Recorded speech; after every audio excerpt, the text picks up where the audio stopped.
сокинони ҷамоати понғози ноҳияи Аш тасмим доранд роҳи асосии мошингарди ин ҷамоатро тармим ва аз нав асфалт пӯш кунанд. роҳе ки ҳанӯз замони шӯравӣ бунёд шудаву бо гузашти солҳо вайрону валангор ва равои мардумро мушкил карда буд.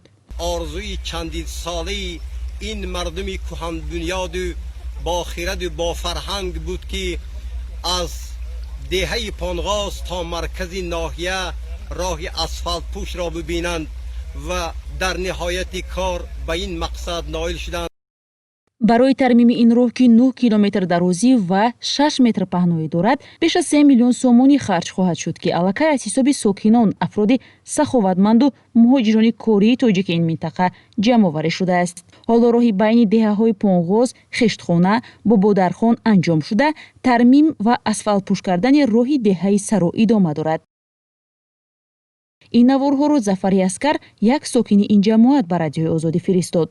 масъулини ҷамоат мегӯянд, бояд ҳудуди 12 километр роҳ бозсозиву асфалтпӯш шавад, ки барои ин наздики 4 миллион сомонӣ сарф мешавад.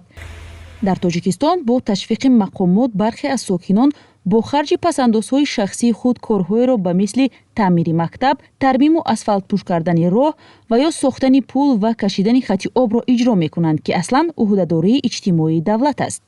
2 сол пеш ҳам як зани бознишаста дар деҳаи бободархони ноҳияи Ашт аз ҳисоби пасандозҳои шахсияш пул сохт. чанде аз талабгорони зиёрати ҳаҷ низ дар гузашта бо тавсияву ташвиқи мақомот аз сафар даст кашида, маблағи онро барои иҷрои чунин корҳои иҷтимоӣ сарф карданд.